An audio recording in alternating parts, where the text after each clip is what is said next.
Isang malakas pong palakpak para sa ating Panginoon. Hallelujah. Ngayong umaga po ay tatalakayin na po natin yung salita ng ating Panginoon.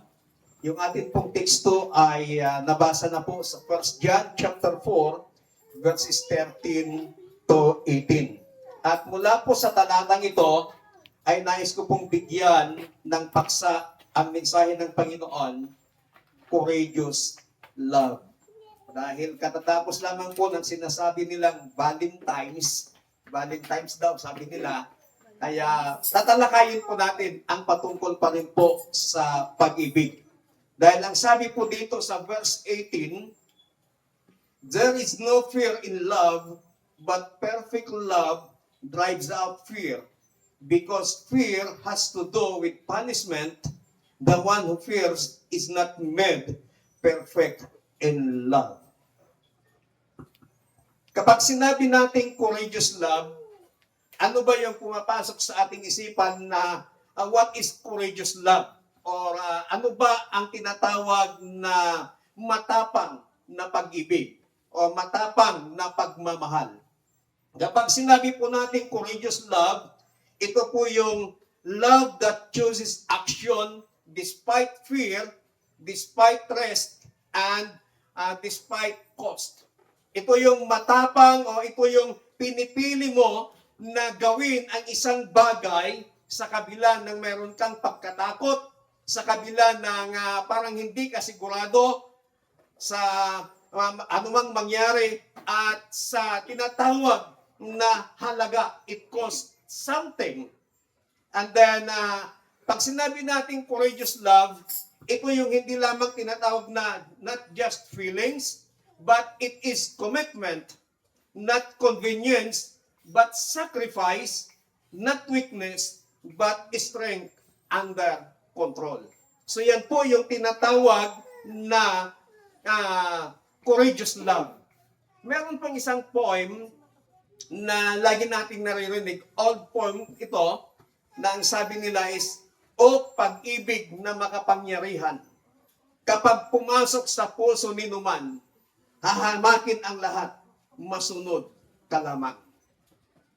Ganun po ang pag-ibig. Nagkakaroon ng courageous love kapag pumasok ito sa puso ng sinuman. At sa atin pong binasa, sa verse 18, remind us that perfect love drives out fear. Ang sinasabi po dito sa verse 18, na there is no fear in love. Walang pagkatakot sa pag-ibig, ngunit ang wagas na pag-ibig tinatanggal ang pagkatakot, sapagkat ang pagkatakot ay nagdudulot ng punishment o paghahatol, at ang sinumang may pagkatakot ay hindi nagmula sa perpektong pag-ibig. And when we experience God's love, we are empowered to love boldly, to love without hesitation, to love without fear of judgment, to love without rejection or failure.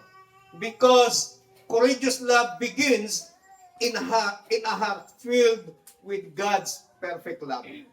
So yung perpekto, yung wagas na pag-ibig ng Panginoon, kapag ito ay naranasan po natin, tayo po ay napapalakas o pinapalakas na magkaroon ng katapangang magmahal, ng walang anumang pag-aalinlangan, ng walang anumang pagkatakot ng paghahatol, walang pagkatakot sa rejection, or walang pagkatakot kung ito man ay magkaroon ng failure.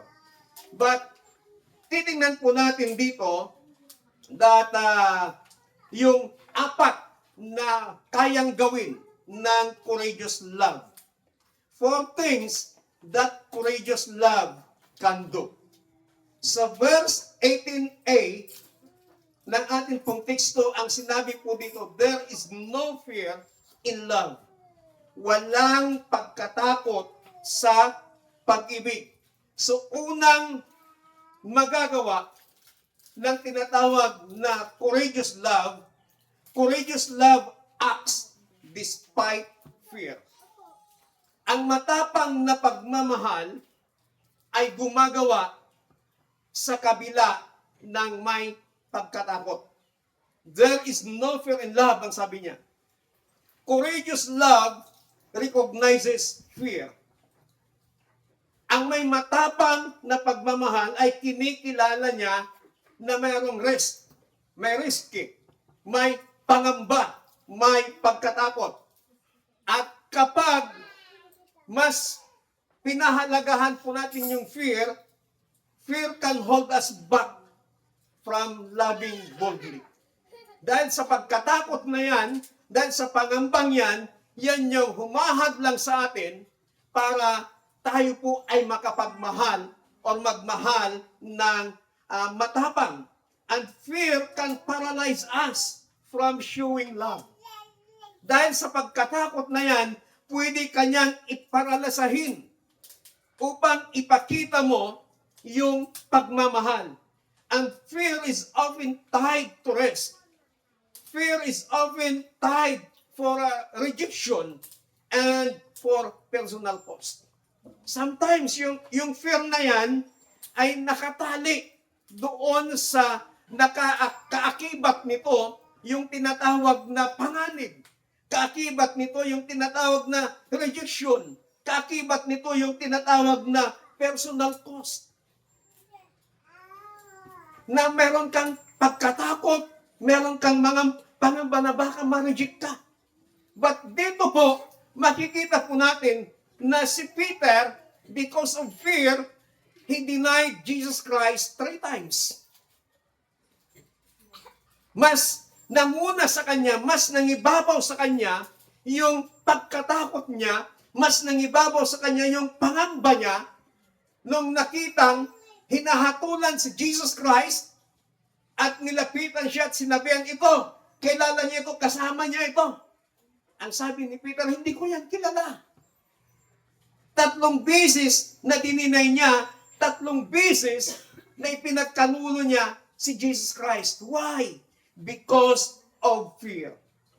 And sometimes, tayo din po, because of fear na baka maiwanan tayo ng ating mga kaibigan, because of fear na mawalan ka ng tropa, ayaw mong ipakita sa kanila, ayaw mong malaman nila na ikaw ay isang born-again Christian. Because of fear na mawalan ka ng mga kasama, kaya instead na ikaw ang pakikisamahan, ikaw ang nakikisama sa kanila. Iba po yung nakikisama sa nakikisama. Na yung ginagawa nila na hindi kaaya-aya sa harapan ng Panginoon, ginagawa mo na rin. Kasi nga, ayaw mo, may pagkatakot ka na baka iwasan ka nila, may pagkatakot ka na baka iwanan ka, may pagkatakot ka na baka mawalan ka ng barkada, kaibigan o tropa. Kaya nakikisama ka na sa kanila. Ganon po yung nangyari kay Peter. Courageous love relies on God's perfect. Ang tinatawag na matapang na pag-ibig ay nakasandal ito sa perpektong pag-ibig ng Diyos. Why? Because God's perfect love drives out fear. Experiencing God's perfect love gives courage to love without hesitation. Dahil naranasan mo yung pag-ibig ng Diyos, tinatanggal niya ang pangamba mo. Tinatanggal niya ang pagkatakot mo. Dahil ang courageous love ay nagkakaroon ng galaw, nagkakaroon ng action sa kabila ng may pagkatakot ka. Hindi ka na mangangamba na mawalan ng kaibigan, hindi ka mangangamba na iwanan ka kapag nakita nila, kapag nakilala nila na ikaw ay mananampalataya kay Kristo. Dahil yung pagmamahal mo sa Diyos, tinatanggal niya yung pangamba at pagkatakot mo. Courageous love moves into action. Dahil matapang ang iyong pagmamahal, ito yung nagiging dahilan para ikaw ay gumawa. Para ikaw ay kumilos. Nagkakaroon ka ng awareness. Anong awareness ito? Attentive and see the need. Nagkakaroon ka ng kamalayan na makita yung need. Instead na nagiging judgmental ka, nakikita mo ngayon yung need ng isang tao, yung need ng kapatid mo. Yun pala, andun siya sa emotional pain. Hindi mo nauunawaan yon, hindi mo nakikita yon, because sarado ang iyong kaisipan, sarado ang iyong paningin. Pero nung nagkaroon ka ng kamalayan because of this courageous love, nakikita mo yung sitwasyon ng iyong kapatid. So instead na husgahan mo yung kapatid mo, nakikita mo yung needs niya. Need niya ng emotional encouragement.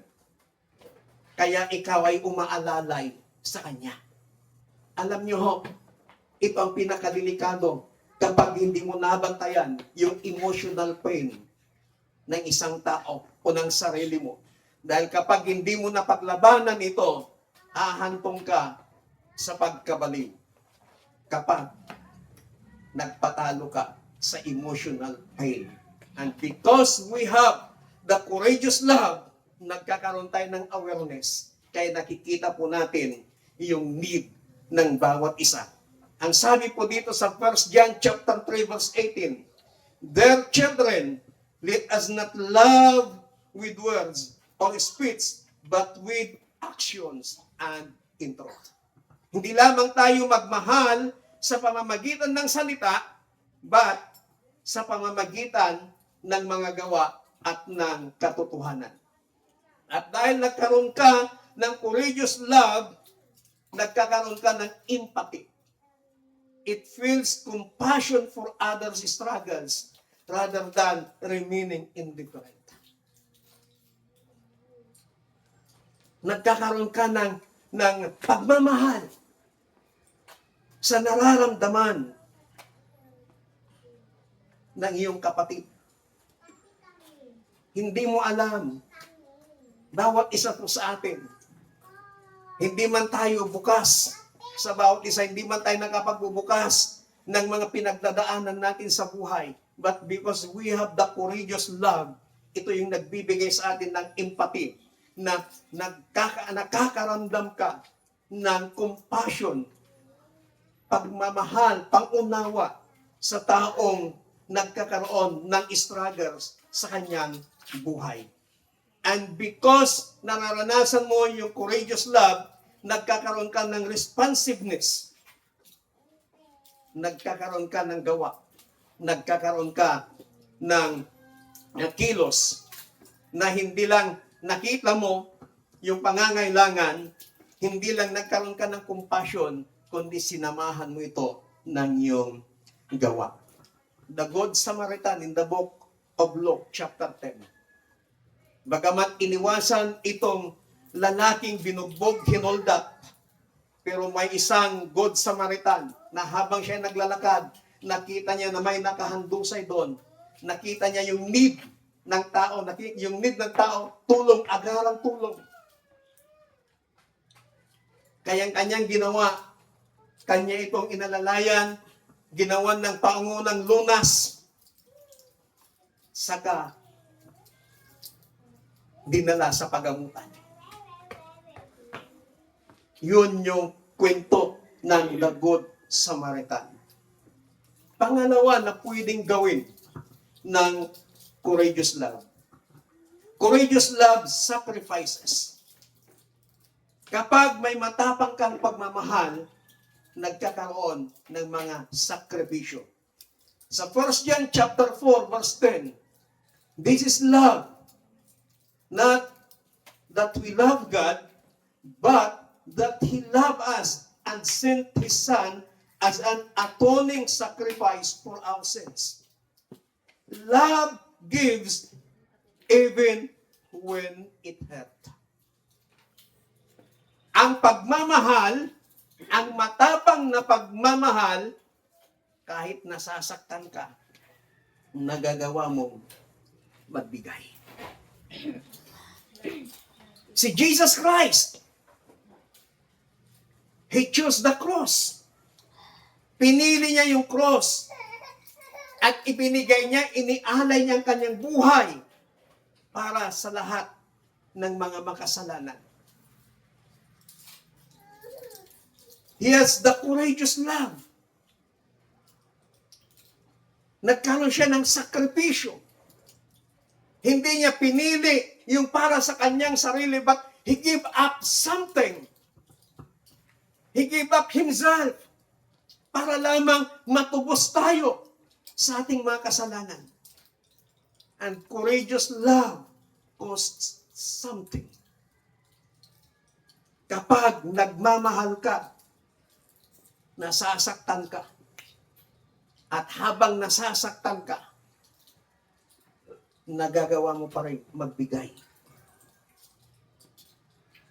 Because nagmamahal ka. Kaya habang tayo nagmamahal sa Diyos, minsan nasasaktan yung ating mga emosyon, nasasaktan ang ating mga buhay. But we have the courageous love. Nararanasan natin yung love ng Panginoon, matapang mong ipinapakita, matapang mong ipinapahayag ang pagmamahal mo sa Panginoon, bagamat ikay nasasaktan, nagagawa mong mag-sacrifice dahil sa pagmamahal mo sa Panginoon. Sinasakripisyo mo yung pansarili mong nararamdaman, sinasakripisyo mo yung pansarili mong kaligayahan because you choose to love God. You choose to sacrifice your love para sa Panginoon kasi mayroon kang courageous love. Pangatlo na maaaring gawin ng courageous love. Courageous love forgives.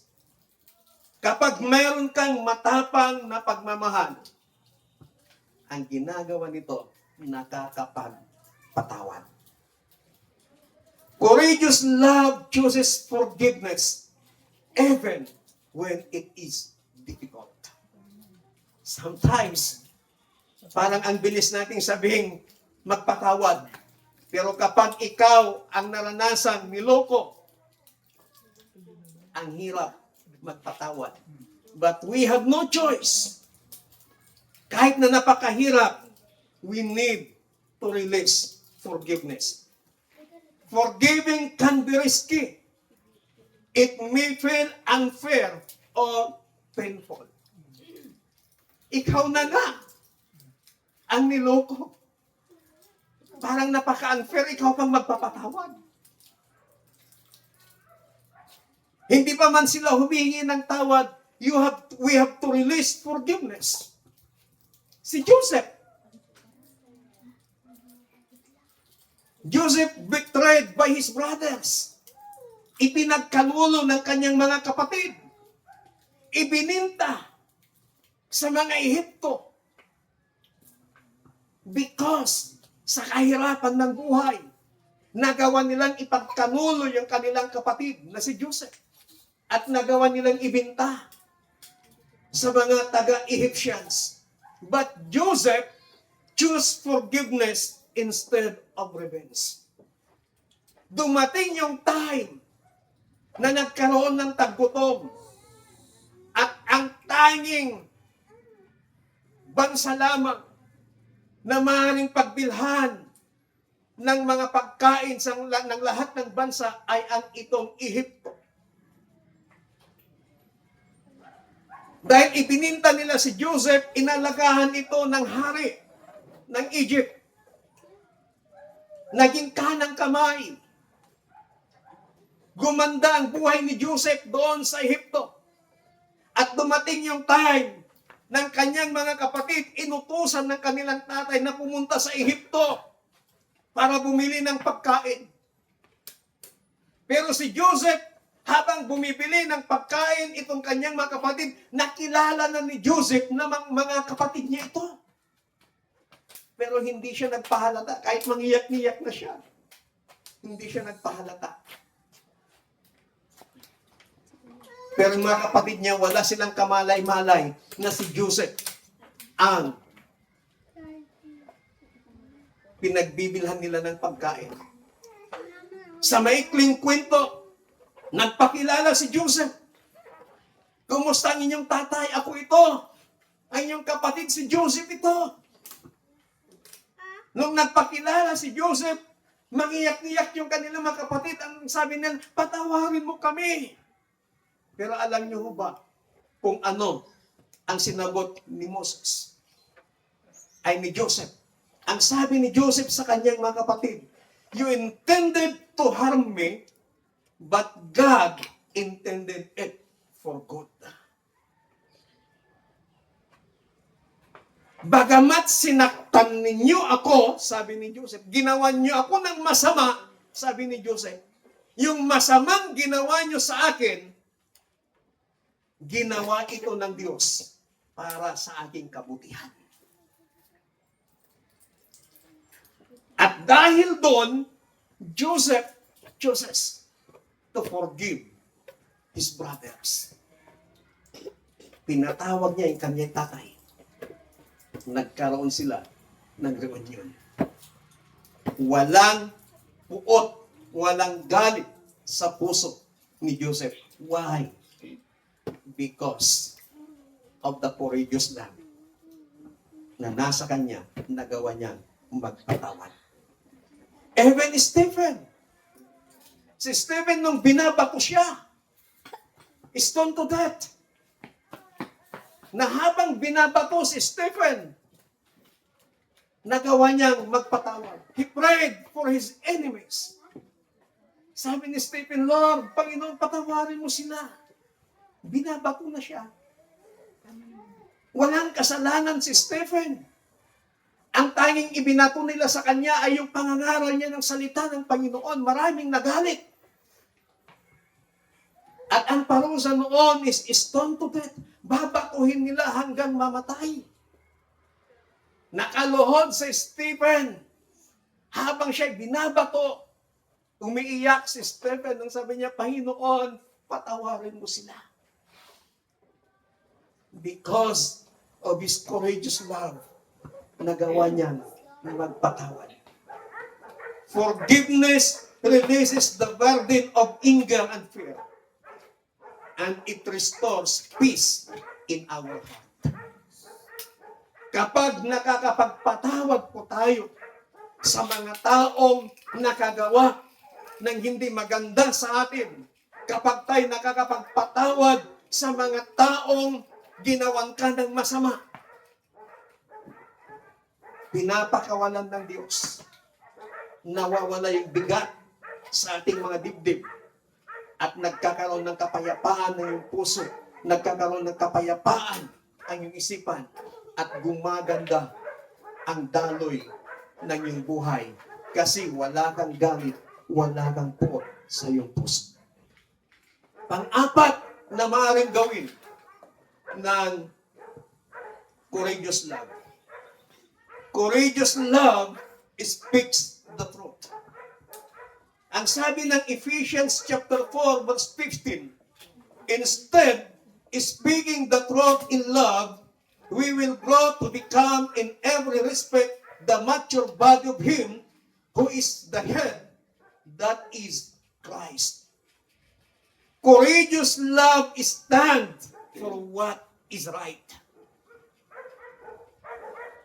Ang matapang na pag-ibig, tinatayuan niya kung ano ang tama.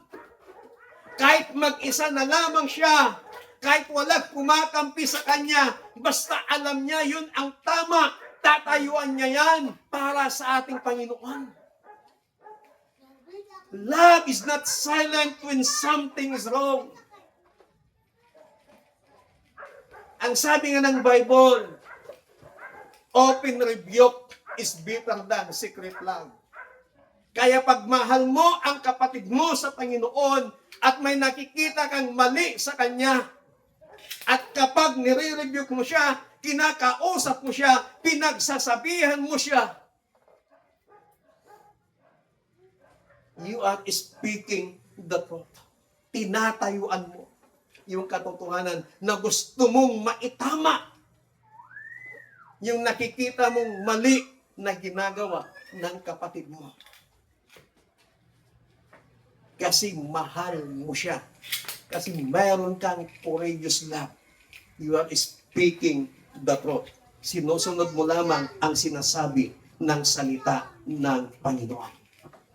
Courageous love tells the truth in a loving way. Na kapag pinagsasabihan mo, itinatama mo yung kapatid mo, sinasamahan mo ito ng pagmamahal na hindi doon sa pinagsasabihan mo na may kasamang panghuhusga, kundi samahan mo ito ng pagmamahal. Courageous love is honest. Sabihin mo yung totoo. Huwag mong isipin na kapag prinangka mo siya, pinagsabihan mo siya, masasaktan siya. Kaya ang gagawin mo na lamang, parang binulabula mo, bubula-bulahin mo siya. Para hindi lamang siya masaktan, para isipin mo wala siyang masabi sa'yo. At kapag napagsabihan mo yung kapatid mo na para maitama yung mali niya, at hindi niya kinilala yun, wala kang pananagutan sa harapan ng Panginoon.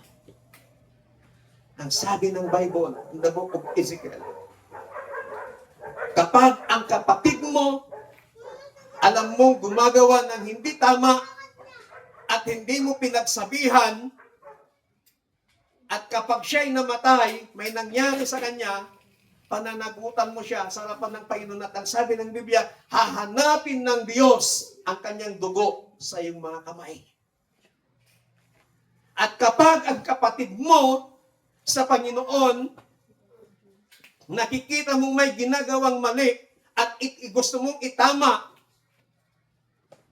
itinama mo siya pero hindi kanya pinakinggan at siya'y napahamak, ang sabi ng Biblia, wala ka ng pananagutan doon sa harapan ng Panginoon. You did your part. Ginawa mo yung bahagi mo dahil meron kang courageous love. You speak the truth, you tell the truth in a loving way. Courageous love builds others up.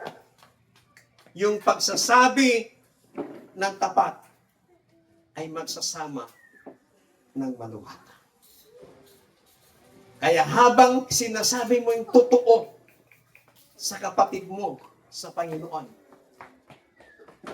nabibuild up ang relasyon niya sa Panginoon. Ang problema kasi sa atin minsan, kapag pinagsabihan tayo, nadilaw ka lahat, at pasugnod ka, nakadalay nga dilaw, ginakita niya sa sarili na. Pagsabihan ka, sasabihin mo, agsaw-saw, kas lalatay sino, parang walang mali. Instead na, you accept na pinagsasabihan ka. Dahil mahal ka ng taong yun, kaya ka pinagsasabihan. Pero kung hindi ka mahal ng taong yun, hinahayaan ka lang.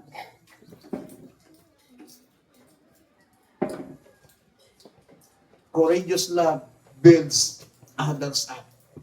Truth is spoken in love encourages, corrects, and restores.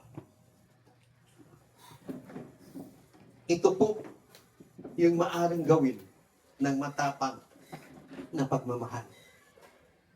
If we have the courageous love to God, mararanasan po natin ang apat na ito. Courageous love is not just a feelings. It acts, it sacrifices, it forgives, and speaks the truth even when it is hard. Na kahit napakahirap gawin, nagagawa mong sabihin yung katotohanan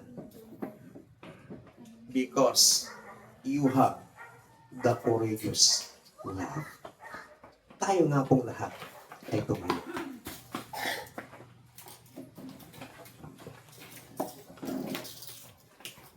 Kung wala kang courageous love sa umagang ito, ask God para pagkalooban ka ng courageous love. Let our love be courageous. Let our love be intentional. And let our love be unstoppable. Kapatid, sa umagang ito, meron ba sa puso mo na need mong i-release ang forgiveness? Sa puso mo, meron ba na kailangan mong i-release ang forgiveness? Ask God, ask the Holy Spirit to show you kung meron kang dapat i-release na forgiveness sa puso mo. Is there any something na ginawa sa'yo na hindi mo pa na-release ang forgiveness sa puso mo? This time, courageous love forgives. Meron kang courageous love sa Panginoon, nagagawa mong magpatawad. Hindi yung pagkakamali, hindi yung pagkukulang ang nakikita mo, kundi na mas pinipili mo na magpatawad. Hallelujah.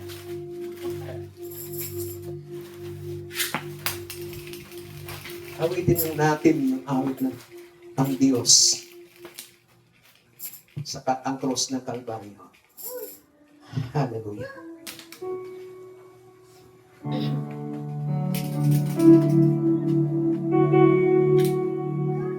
Because of the cross of Jesus, meron tayong courageous love. God showed us His love to us. Hindi niya ikinahiya sa buong sanlibutan. Pinakita niya yung courageous love niya sa atin. Ngayong umaga, kapatid, kailangan magkaroon din tayo ng courageous love sa Panginoon. At kung may bagay sa puso natin na hindi pa natin nare-release at kailangan makapag-release ng forgiveness, hayaan natin na ipakita yon ng Panginoon sa bawat isang sa atin. Upang sa ganon, maranasan natin yung forgiveness, makapag-release ng kapatawaran. Hallelujah.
Lord, thank you for your courageous love na pinakita, ipinadama sa aming Panginoon. Holy Spirit, hayaan po ninyo na may power ang aming pagmamahal sa inyo. Let this courageous love, God, maging hangarin ng bawat isa sa amin na magkaroon kami ng courageous love sa iyo, Panginoon.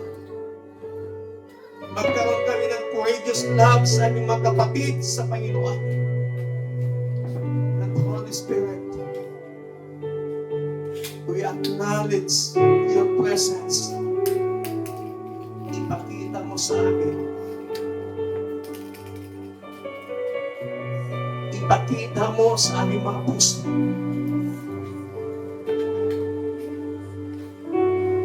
na kailangan namin makapag-release ng forgiveness.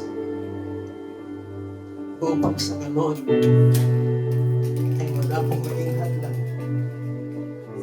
para maranasan namin ang nag-uumapaw na pagmamahal, biyaya mo sa aming mabuhay. Thank you so much, God. Thank you so much, God. Thank you so much. Let this courageous love sa aming puso be intentional. Let this courageous love, God, sa amin be unstoppable. Salamat, O God, sa iyong masalita. Tulungan mo kami sa bawat araw. In Jesus Christ,